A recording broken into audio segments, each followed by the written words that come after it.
Hey guys, how you doing? Welcome to the plant room. I know I've been MIA. It's just so many things going on. Work, life, plants. You know how it is. But anyway, today I'm back with a planty video and I wanted to show you a couple of plants that I got. Like I should buy more plants, but I got back in May. Stick around to the end so you could see which one of these guys turn into this big boy sitting right here. So if you like this type of content, stick around.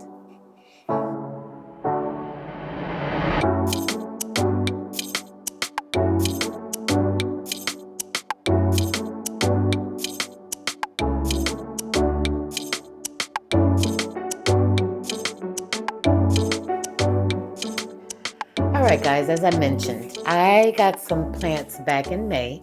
You guys know that I don't like unboxings. I think they're silly. We know how plants are packaged. Some better than others, but I'll let you know how these were packaged.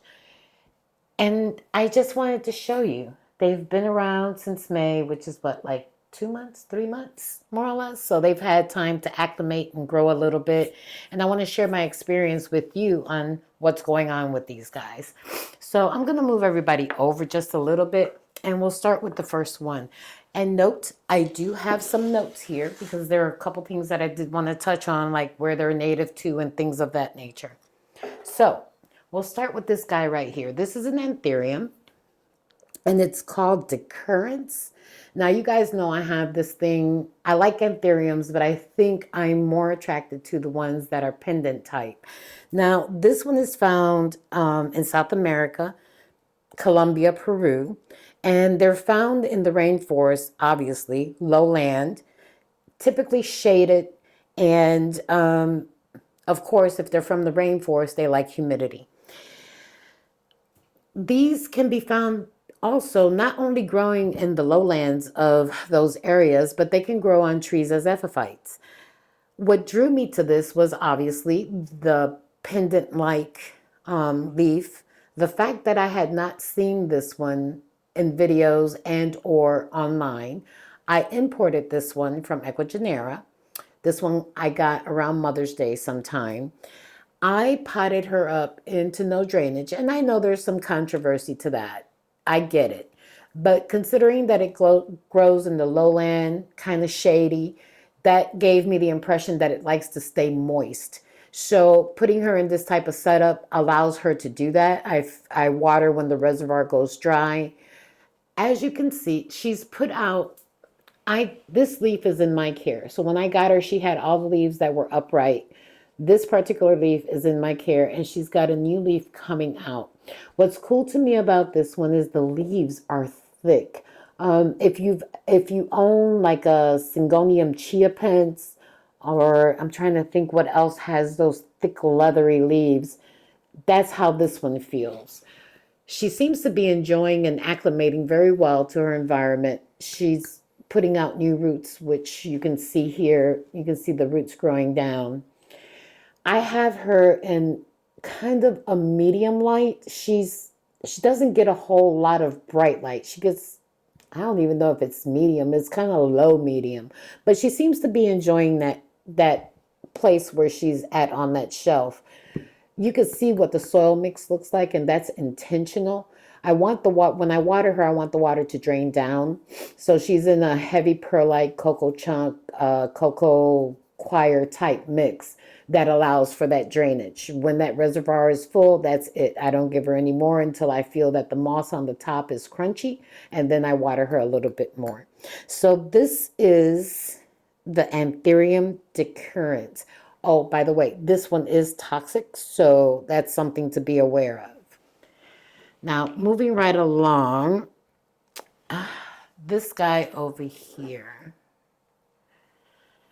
So I am going to butcher the name. It is an Apollos. I'm not going to try to say the second one. Lavali. We'll put the names in the descriptions. I hate when I butcher the names and you guys, I've been corrected many a time. So I'll just put that name in the description. Now, this one is native to Sumatra and Java. It grows in the rainforest as an understory plant. What I've learned So this one is commonly referred to as a silver sword. And what drew me to this plant was, of course, the leaves. I like that striation, the coloration of the silver on those leaves. I think that's really pretty. And then if you look at the undersides, see that dark purple burgundy? What this plant taught me right away on Jump Street, hit go, it does not like to go dry. It's very much like a caletheia. You miss a watering, she gets dry, and all of these leaves go down. She gives you the "I'm not happy, I'm dying" routine. So what I did for this plant, and I have not repotted it, so it's kind of in I won't say a dense mix, but it feels as if it's some type of soil mix, maybe mixed with peat and a whole lot of perlite. What I did instead was I shoved a cotton cord up the bottom, and when I put her in here, the pot does not touch the bottom. So when I water, I try to ensure that there's a little bit of water at the bottom. That way she can stay consistently moist. And that seems to have been working for me. So it's a really pretty plant, but think caletheia if you're interested in something like this, because she will give you a run for your money.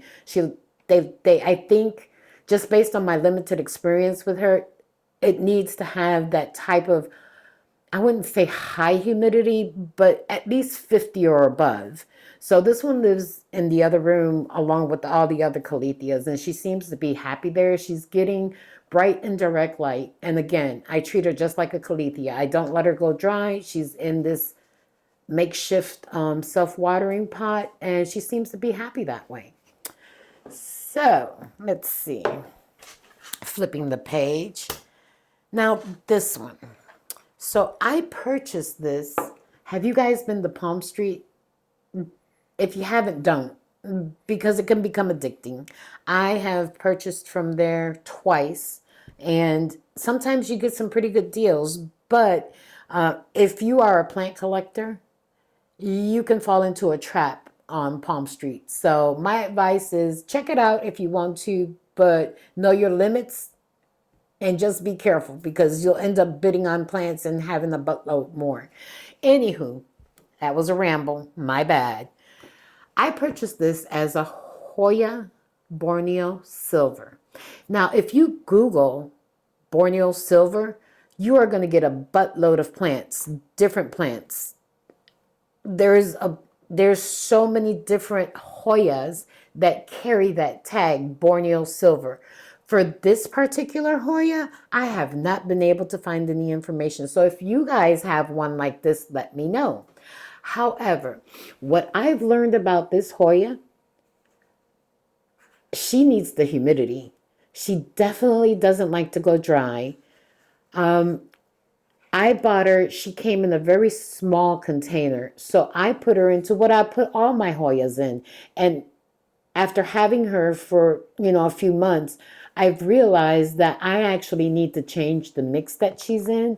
I need to put her in something that is still well draining, but a little bit more moisture retentive, because I'm watering her more often. As you can see, the tips of her leaves, all of these brown tips have been from me not watering her enough and consistently. So this one, and it's the leaves, while very beautiful, they're very thin. They're, I won't say paper-like, but they're super thin. And we know that when Hoyas are thin leaf like this, they tend to dry out, or they need more water more frequently. So this one is living in the cabinet, and I have upped my game. I don't water the cabinet every week. I water those cabinets about every 7 to 10 days, but I find myself checking on this one every 3 to 4 days. Like right now, she's dry, and I know she needs water, and I'm trying to prevent some of those brown tips. This leaf here and this leaf here are the two that she's put out most recently since I've upped my watering game with her. And again, like I said, I'm going to change her medium. I just want her to settle in a little bit more. So I've decided to just try to keep up with the watering until I can see more roots in here before I move her once again, because she was just placed in here a few months ago and I don't want to disturb her. But it's a really cute plant. I would just say if you get something like this or any thin leaf Hoya, be mindful that they want more water or else you're going to suffer from these little ugly brown tips, which, it's no big deal. You could snip those, but just a heads up on that one.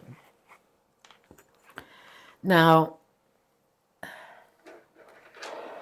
this little guy here, this is another Palm Street. That's what I'm telling you. Be careful with that Palm Street mess.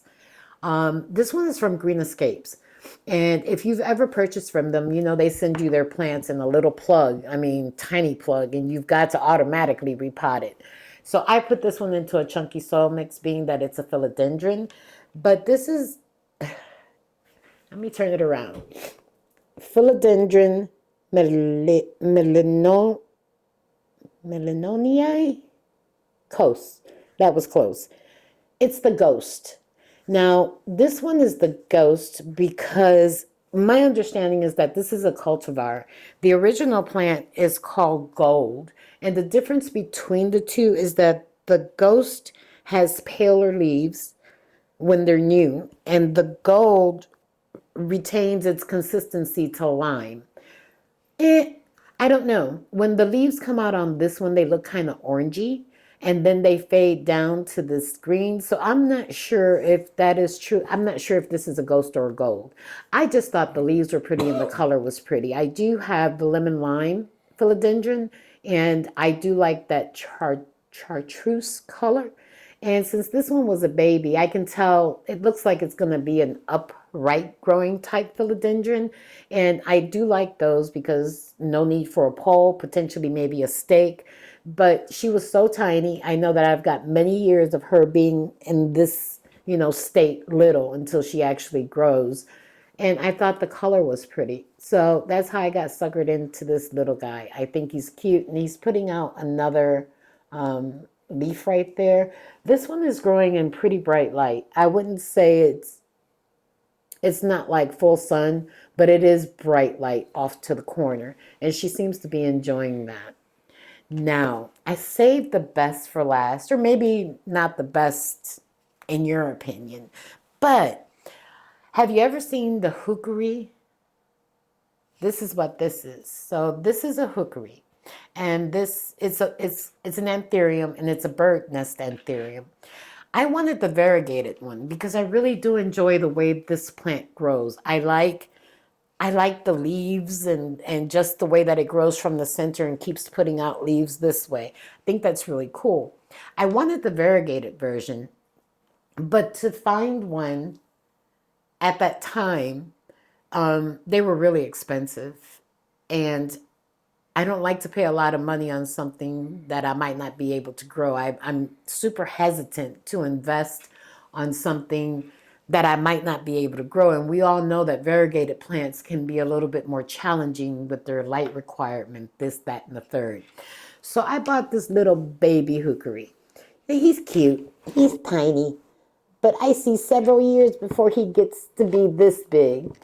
I I can't even see how these baby leaves would turn into this type of leaf because these are very lance-like, and this one seems to be very round.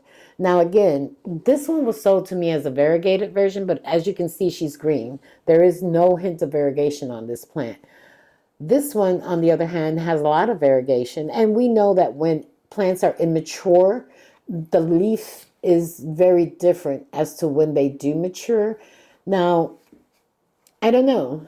I might continue to see if I could find one that's a little bit more established, but considering the space limitations for all of the plants, I decided to go ahead and give this guy a shot. He wasn't very expensive, and yeah, it'll give me a better opportunity to understand how the variegated version grows compared to the green version. So at some point in time, this one may actually grow up to be just like this one. And I'm excited to see the transformation on those leaves. So those are the 5 little plants that yeah, 5. The 5 little plants that I wanted to show you that I bought in the month of May. Let me know if you have any of these guys. I'd be curious to see how you're growing yours, specifically this one. So if you've got this Hoya and you've got experience with it, I know there are a bunch of Hoya heads on this channel. Let me know, because just based on my limited experience, I won't say she's a diva. She just requires different care. So I'd like to know what was it sold to? How did you purchase it? Under what name? Because Borneo silver does me absolutely no good. Okay, I've rattled long enough. I'm glad to be back. I hope you guys like this topic today. And don't forget to subscribe, share with a friend, and leave us a comment. Talk to you guys real soon. Bye.